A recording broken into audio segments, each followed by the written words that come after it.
way. Now people want to know how a guy like this can be allowed to get behind the wheel time and time again. Attorney Bill DeNardo specializes in DWI cases. He's joining us now live. Thank you for being here. Thank you, Carrie. Hey, first and foremost, what is it legally that allows this guy to be back out on the streets and, in fact, behind the wheel?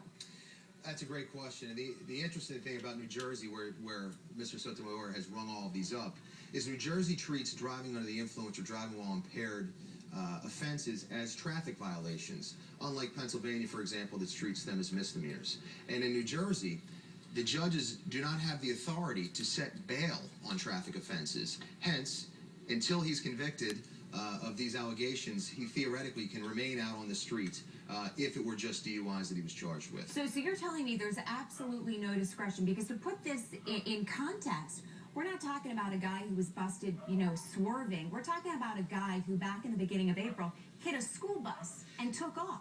That's correct. And if you go back even further than that, 1989 he has a DUI conviction. 1992 he has a DUI conviction. I believe it's been reported that his license has been suspended 23 times since 1989. Excuse me.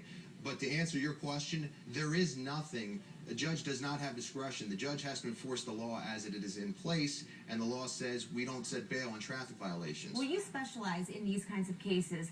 Should there be changes made to the law? I mean, why is the punishment so light? I feel like we hear about cases similar to this time and time again. This case in particular is extreme, but a person with 1 or 2 DWI convictions under their belt, back on the road, ends up killing somebody. I agree with you. I think that if I were a motorist in New Jersey, I would be concerned that people like Mr. Sotomayor, who, with these allegations, he's driving a 2-ton vehicle at a level of impairment time and time again. I think that changes would need to be made. They need to be made at a legislative level. I'd probably advise people to contact their local representatives in government to try to make these offenses elevated from traffic violations to misdemeanors, for example, like Pennsylvania has. I know that they upped the bail today. In fact, one of our reporters who's been following this case very closely reported that just about an hour ago the bail was up to $25,000, which is probably going to keep him behind bars. I know certainly that's what the residents of Vineland are hoping for. But is there anything that we can do to keep someone like this off the streets in the meantime? I mean, taking away their keys. People talk about, putting breathalyzers in cars, but what's to say he can't just, go to a friend's car and drive that instead? It's difficult. I mean, I would certainly, if I was a friend of this gentleman, I would like to think that I would have intervened at some point and told him it's probably not a good idea for you to drive. I would advise that people that know people like this who appear to be habitual type of offenders of this type of offense suggest they either get some help,